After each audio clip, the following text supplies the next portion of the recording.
Assalamualaikum warahmatullahi wabarakatuh.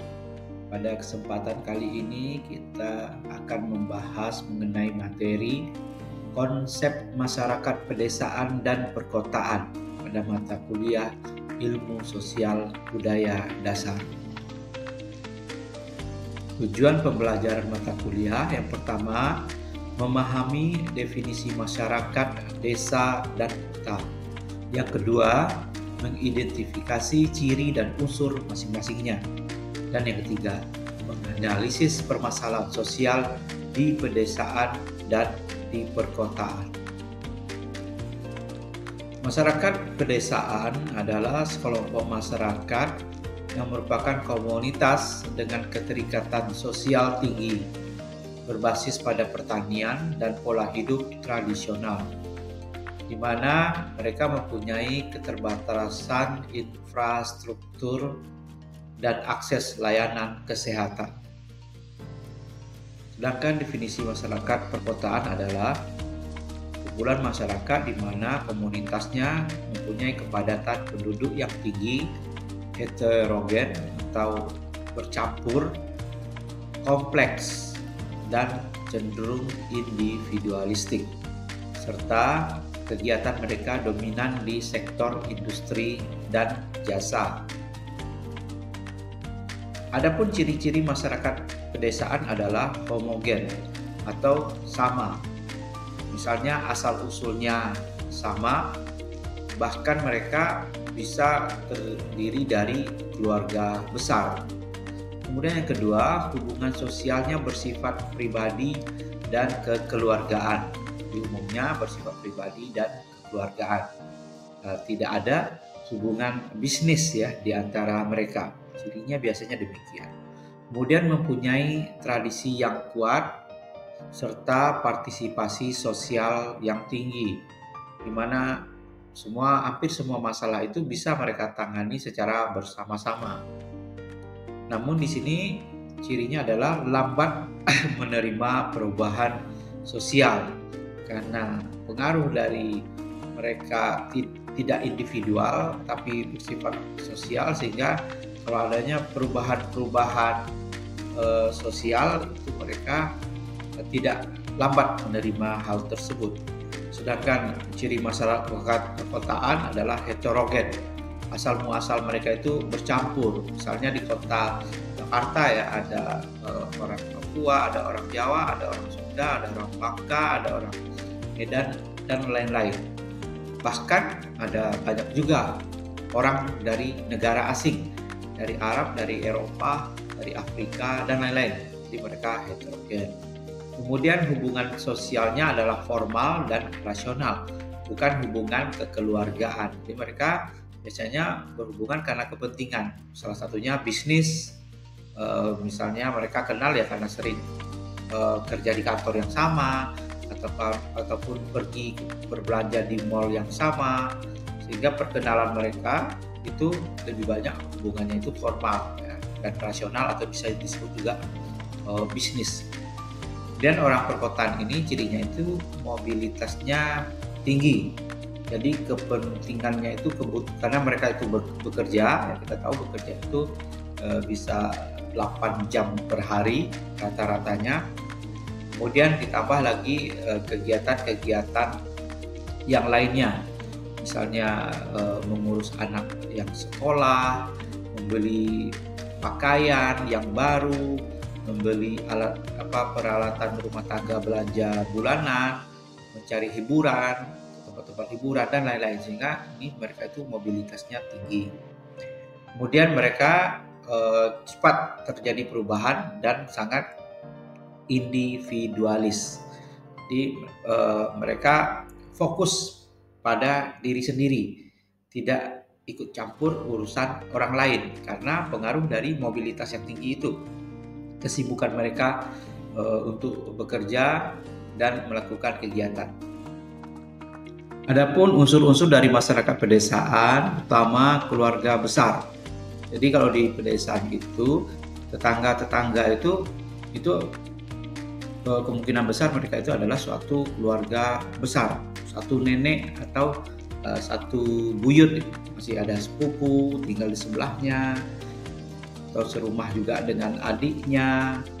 Itulah suasana di masyarakat pedesaan. Kemudian ada kearifan lokal, itu cirinya itu adalah suatu keadaan di mana mereka hanya menggunakan atau memanfaatkan alam-alam yang ada di sekitar mereka saja.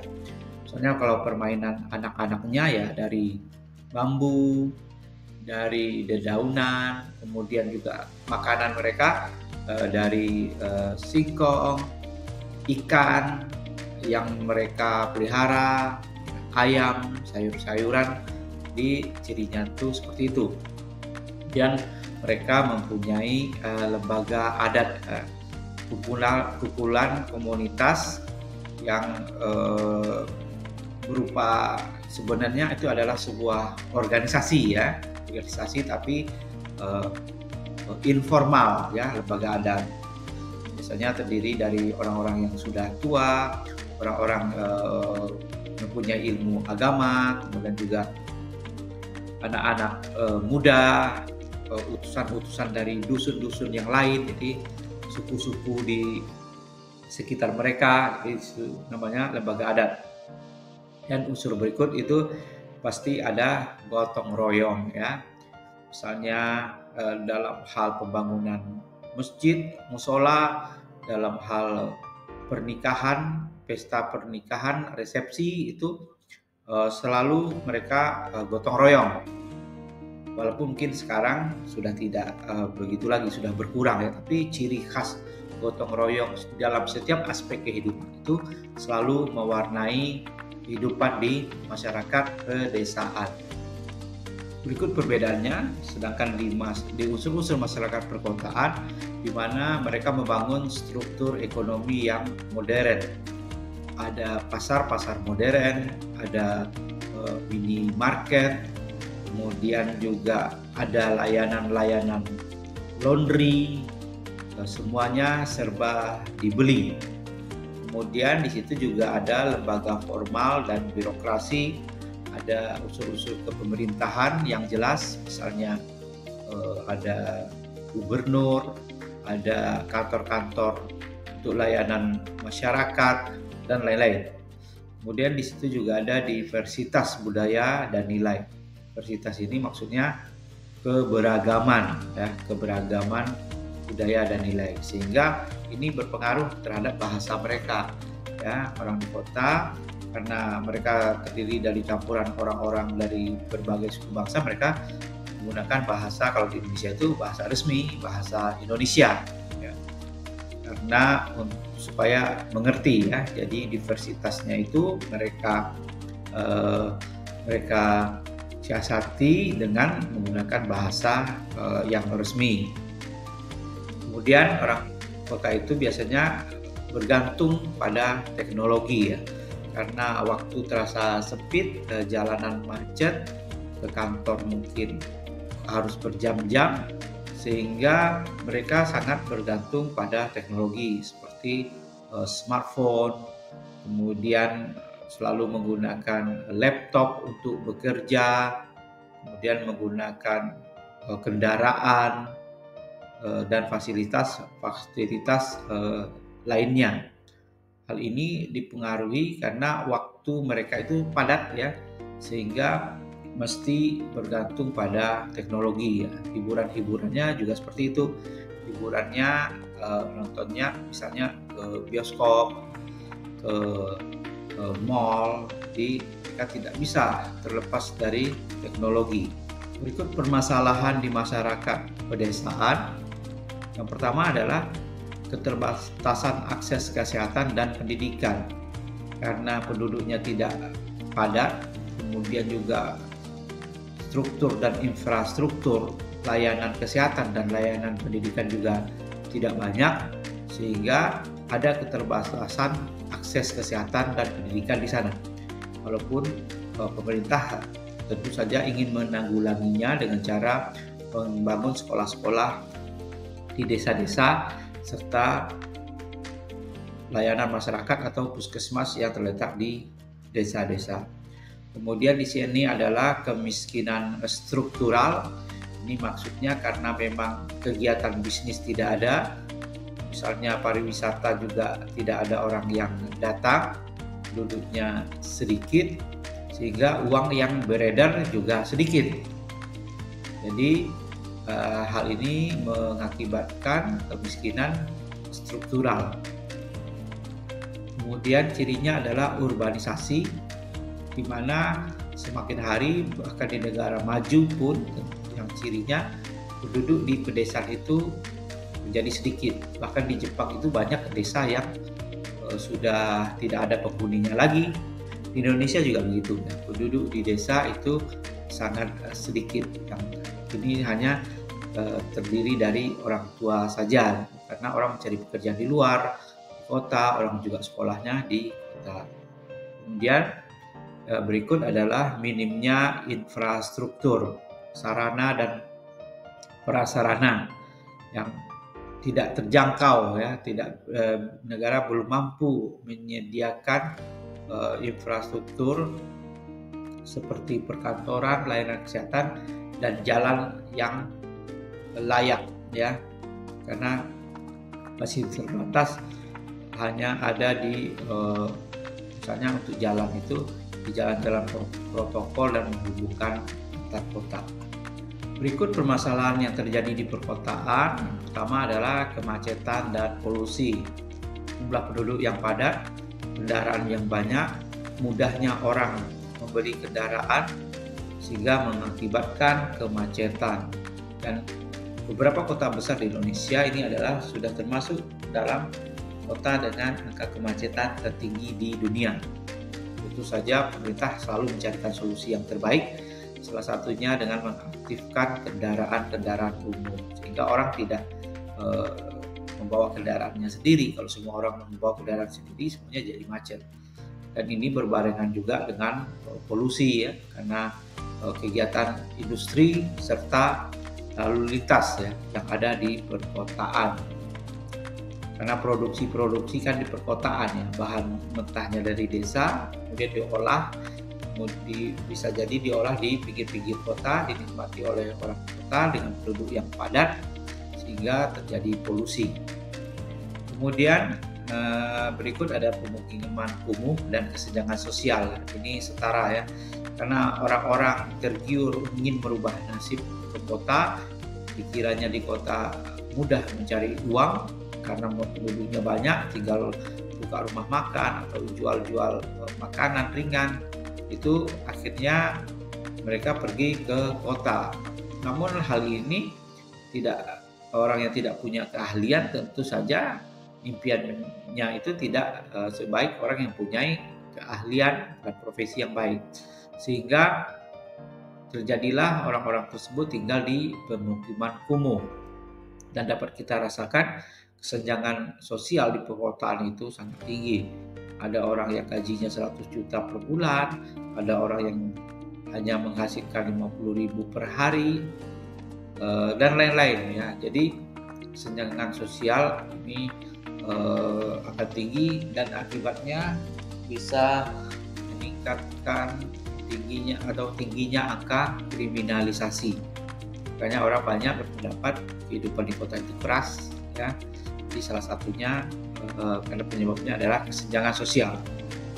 Kemudian orang kota cenderung untuk mendapatkan penyakit mental, salah satunya karena tingginya stres, ya, kebutuhan yang banyak, kemudian budaya konsumtif, godaan juga banyak, tinggal di daerah yang tidak aman, kurang nyaman karena keterhimpitan ekonomi, sehingga banyak orang di masyarakat perkotaan itu mengalami stres dan penyakit mental. Berikut perbandingan antara desa dan kota ditinjau dari aspek sosial, ekonomi, dan budaya. Pada aspek sosial, ciri masyarakat pedesaan itu adalah kolektif. Kolektif itu seragam, sama, ya.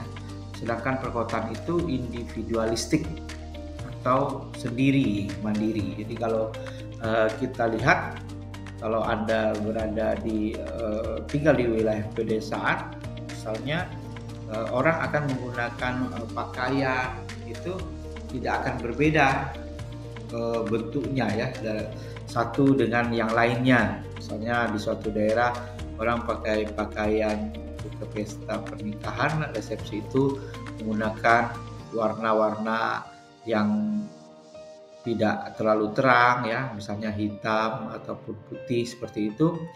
Dan kalau Anda pakai baju merah itu malah disorot gitu ya. Agak berbeda dengan orang lain saja kalau di pedesaan itu sesuatu yang tidak lazim gitu ya budayanya. Kalau kita di perkotaan ya individualistik. Siapa saya, siapa Anda, ya saya tidak peduli, ini style saya, ini gaya saya, seperti itu. Kemudian juga hobi di pedesaan itu orang tuh kumpul-kumpul, saling tunggu kalau pergi bersama-sama gitu kan. Sedangkan kalau orang kota tidak, mereka pergi sendiri ya sendiri, udah kumpul di mana, tidak menunggu temannya atau yang lain. Jadi ini terlihat secara sosial itu jelas. Kemudian dalam hal pergerakan ekonomi, mereka di pedesaan itu memproduksi biasanya bidang-bidang pertanian ya, bidang-bidang dasar, bisa agraris ya, bisa pertanian, bisa juga perikanan, bisa juga perkebunan.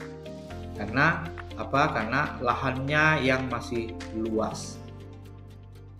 Jadi ada kebun-kebun sawit, ada kebun buah-buahan, kemudian ada orang melihara ikan, melihara ayam, serta hasil-hasil pertanian, ya, pertanian dan peternakan tadi.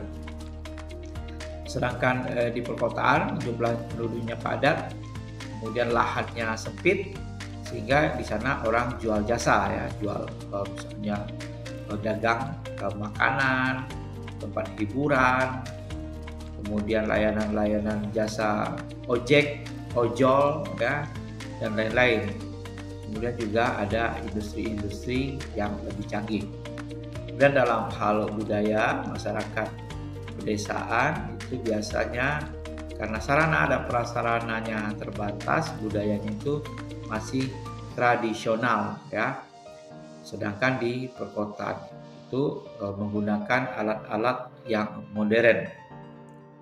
Walaupun pada saat ini mulai ada pergeseran, tapi secara garis besar karena keterbatasan uang dan juga untuk mendapatkan barang-barang yang canggih ya, sehingga kehidupan di pedesaan itu bersifat tradisional.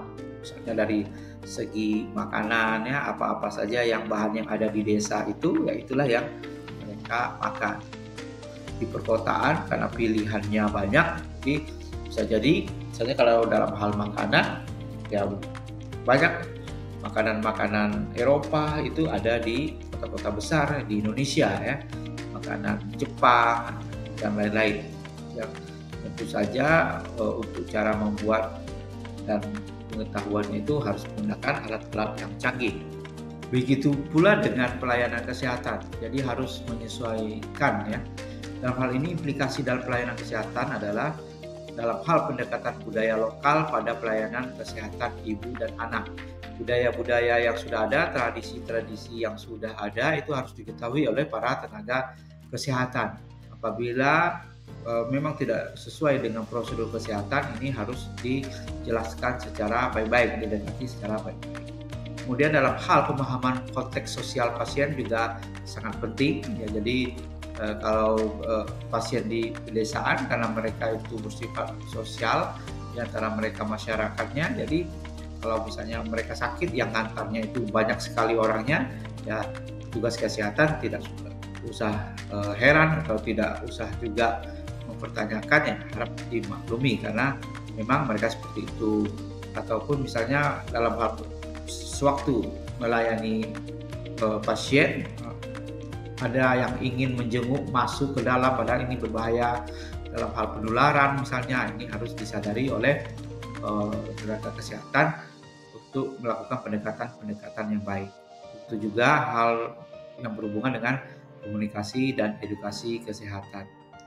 Kemudian ada strategi intervensi kesehatan di desa, ini melalui PKMD pembangunan kesehatan masyarakat desa. Ada rapat yang bisa juga dihadiri oleh tokoh-tokoh masyarakat. Tokoh-tokoh masyarakat di pedesaan itu sangat penting ya, karena mereka sangat menurut dengan ketokohan masyarakat, baik itu orang tua ataupun orang yang paham mengenai agama. Kemudian promosi kesehatan ini mesti berbasis komunitas ya, bukan individual, berbasis kemasyarakatan, sehingga diajak mereka melakukan promosi kesehatan secara bersama-sama. Misalnya untuk membudayakan penggunaan toilet, WC, tidak buang hajat di sungai.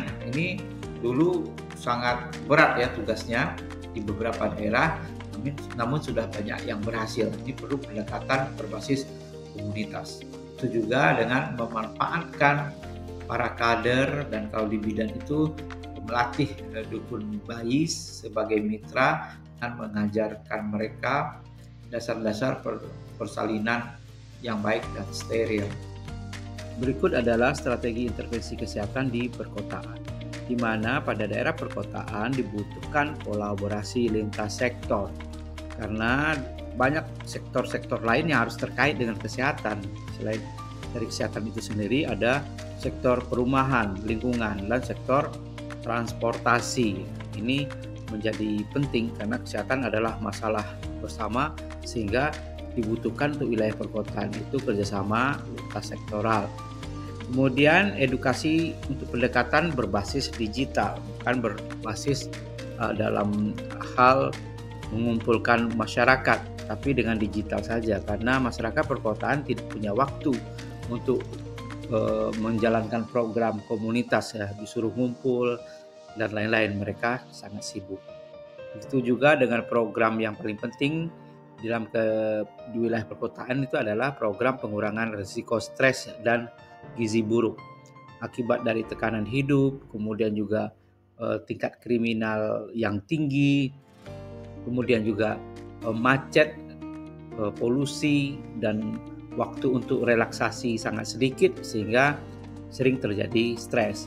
Kalau gizi buruk bukannya kekurangan gizi ya, wilayah perkotaan justru ada orang-orang yang kelebihan, banyak juga yang kelebihan gizi ya, kurang gerak, kurang olahraga juga.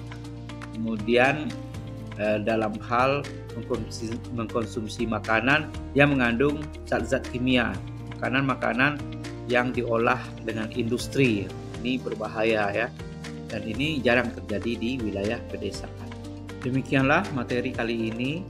Berikut adalah referensi yang harus kita baca bersama, kita kuasai bersama, dan tentu saja diperbolehkan, dianjurkan juga untuk mencari referensi yang lainnya.